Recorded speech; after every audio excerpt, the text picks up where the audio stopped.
नमस्कार फ्रेंड्स, जय जगन्नाथ। फ्रेंड्स, आज प्रश्न गुड़िक बहुत इंटरेस्टिंग रही है, तेणु भिडटी को स्किप नक प्रथम रु शेष जाए देखी ने। तो चलतु डेरी नक आज भिडटी को स्टार्ट करवा। आज प्रथम प्रश्नटी रही, छोट पिला मानू कौन खाइबा देले स्मरण शक्ति बढ़ी थाए। ऑप्शन गुड़िक रही, ऑप्शन ए काजू, ऑप्शन बी क्षीर, ऑप्शन सी खजूरी और ऑप्शन डी पिस्ता बादाम। तो फ्रेंड्स, जदि आपण मैंने यही प्रश्न गुड़िकर आंसर जानते कमेंट माध्यम 5 सेकंड मध्य उत्तर गुड़िक दे पारे। समयटी आरंभ होती।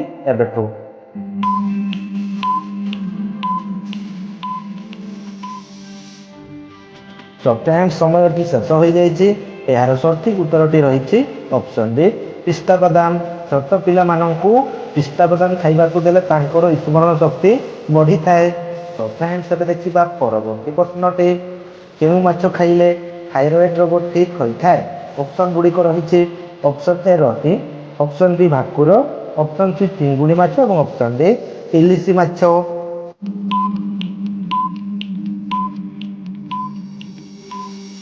ସୋ ଫ୍ରେଣ୍ଡସ୍, ଏହାର ସଠିକ୍ ଉତ୍ତରଟି ହେଉଛି ଅପସନ୍ ସି ଚିଙ୍ଗୁଡ଼ି ମାଛ।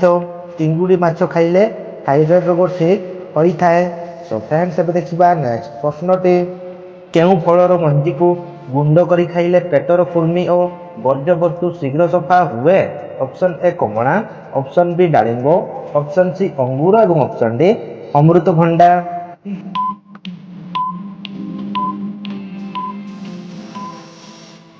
सो फ्रेंड्स, यार सठिक उत्तरटी होउची ऑप्शन डी अमृतभंडा। अमृतभंडा फलर मंजी को गुंड करी खाइले पेटर कृमि और वर्ज्यवस्तु शीघ्र सफा होता है। तो फ्रेंड्स, ଏବେ ଦେଖିବା ପରବର୍ତ୍ତୀ ପ୍ରଶ୍ନଟି।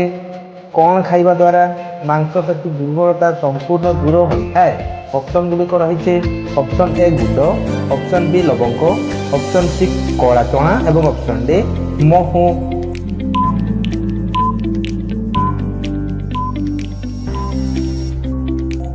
सो फ्रेंड्स, समयटी शेष हो जाए। यार सठिक उत्तरटी रही ऑप्शन सी कला चना।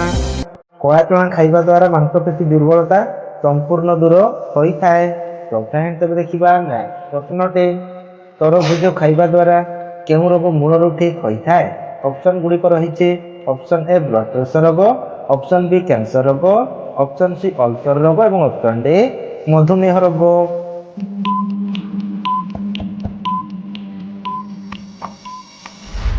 तो फ्रेंड्स, समयटी शेष हो जाए।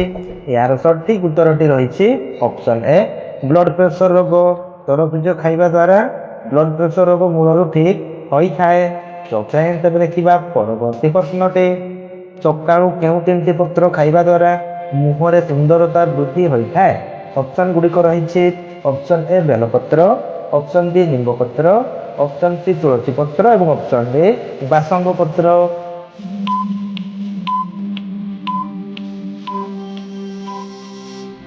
तो फ्रेंड्स, यार सठिक उत्तरटी रही ऑप्शन बी निम्बपत्र। सकाळू निम्बपत्र 3टी खाइबा द्वारा मुहरे सुंदरता वृद्धि होता है। सो फ्रेंड्स, ଏବେ ଦେଖିବା नेक्स्ट प्रश्नटी।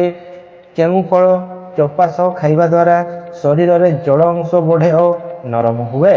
ऑप्शन गुड़िक रही ऑप्शन ए अंगूर फल, option B strawberry, option C कमला फल और ऑप्शन डी नाशपाती फल।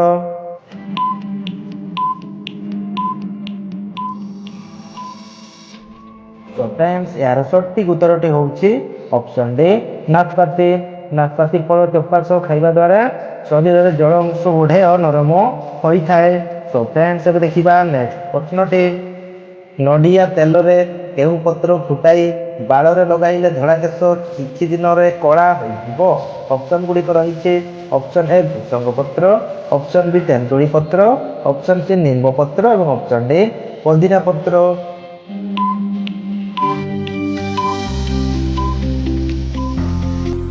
तो फ्रेंड्स, एक प्रश्नर सठिक उत्तरटी जानिबा पूर्वरे जदि आपण माने हमर चैनल को नुआ करी विजिट करिसंती ताहेले चैनल टी को सब्सक्राइब करी पाखर थिबा घंटी बटन टी को दबाई ऑल ऊपर क्लिक कर दियंतु, जहा फल रे कि जेते बेले भी एही परी नुआ नुआ वीडियो अपलोड हेबो आपण माने सर्वप्रथमे पाई परिबे।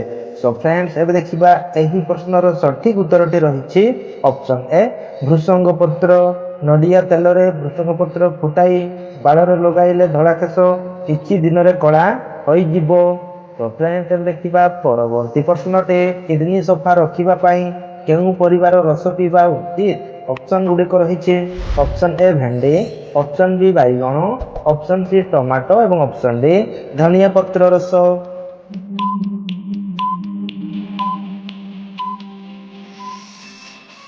ତ ଫ୍ରେଣ୍ଡସ୍ ସମୟଟି ଶେଷ ହୋଇଯାଇଛି। ଏହାର ସଠିକ ଉତ୍ତରଟି ହେଉଛି ଅପସନ୍ ଡି ଧନିଆ ପତ୍ର ରସ। କିଡନୀ ସଫା ରଖିବା ପାଇଁ ଧନିଆ ପତ୍ର ରସ ପିଇବା ଉଚିତ। ତ ଫ୍ରେଣ୍ଡସ୍ ଏବେ ଦେଖିବା ପ୍ରଶ୍ନଟେ, ୟୁରିକ୍ ଏସିଡ୍ କମ୍ କରିବା ପାଇଁ କେଉଁ ରସ ପିଇବା ଉଚିତ? ଅପସନ୍ ଗୁଡ଼ିକ ରହିଛି ଅପସନ୍ ଏ ଲାଉ ରସ, ଅପସନ୍ ବି ମଇଦା ପାଣି, ଅପସନ୍ ସି କଫି ଏବଂ ଅପସନ୍ ଡି ପାଣି କଖାରୁ।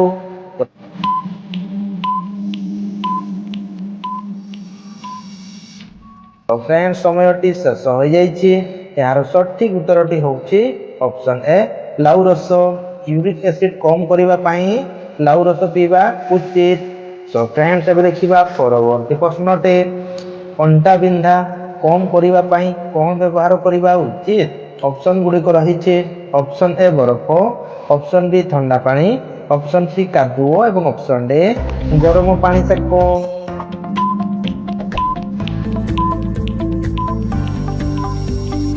ତ ଫ୍ରେଣ୍ଡସ୍ ଏହାର ସଠିକ ଉତ୍ତରଟି ହେଉଛି ଅପସନ୍ ଡି ଗରମ ପାଣି ସେକ। ଅଣ୍ଟା ବିନ୍ଧା କମ୍ କରିବା ପାଇଁ ଗରମ ପାଣି ସେକ ବ୍ୟବହାର କରିବା ଉଚିତ। ତ ଫ୍ରେଣ୍ଡସ୍ ଏବେ ଦେଖିବା ପରବର୍ତ୍ତୀ ପ୍ରଶ୍ନଟେ, ଠିଆ ହୋଇ ପାଣି ପିଇଲେ କେଉଁ ସମସ୍ୟା ଦେଖା ଦେଇଥାଏ? ଅପସନ୍ ଗୁଡ଼ିକ ରହିଛି ଅପସନ୍ ଏ ପେଟ ବଥା, ଅପସନ୍ ବି କାଶ ସମସ୍ୟା, ଅପସନ୍ ସି ଆଣ୍ଠୁଗଣ୍ଠି ସମସ୍ୟା ଏବଂ ଅପସନ୍ ଡି ନିଦ ସମସ୍ୟା।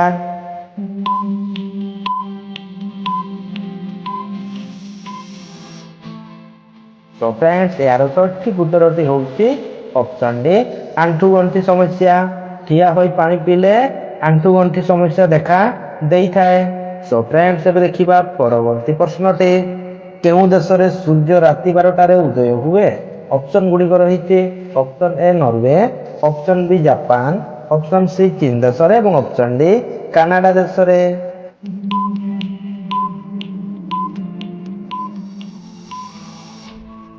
ସୋ ଫ୍ରେଣ୍ଡସ୍ ଏହାର ସଠିକ ଉତ୍ତରଟି ହେଉଛି ଅପସନ୍ ଏ ନରୱେ ଦେଶରେ। ନରୱେ ଦେଶରେ ସୂର୍ଯ୍ୟ ରାତି 12ଟାରେ ଉଦୟ ହୁଏ। ସୋ ଫ୍ରେଣ୍ଡସ୍ ଏବେ ଦେଖିବା ପରବର୍ତ୍ତୀ ପ୍ରଶ୍ନଟି, ଦୃଷ୍ଟି ଶକ୍ତି ବଢ଼ାଇବା ପାଇଁ ପାଦ ତଳେ କେଉଁ ତେଲ ମାଲିସ କରିବା ଉଚିତ? ଅପସନ୍ ଗୁଡ଼ିକ ରହିଛି ଅପସନ୍ ଏ ନଡ଼ିଆ ତେଲ, ଅପସନ୍ ବି କିରୋସିନି ତେଲ, ଅପସନ୍ ସି ଗାଈ ଘିଅ ଏବଂ ଅପସନ୍ ଡି ସୋରିଷ ତେଲ।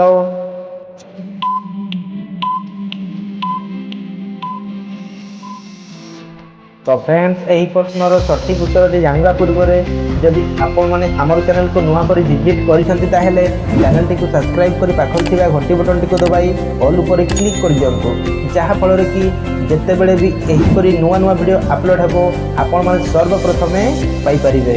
ତ ଫ୍ରେଣ୍ଡସ୍ ଏବେ ଦେଖିବା ଏହି ପ୍ରଶ୍ନର ସଠିକ ଉତ୍ତରଟି ରହିଛି ଅପସନ୍ ଡି ସୋରିଷ ତେଲ।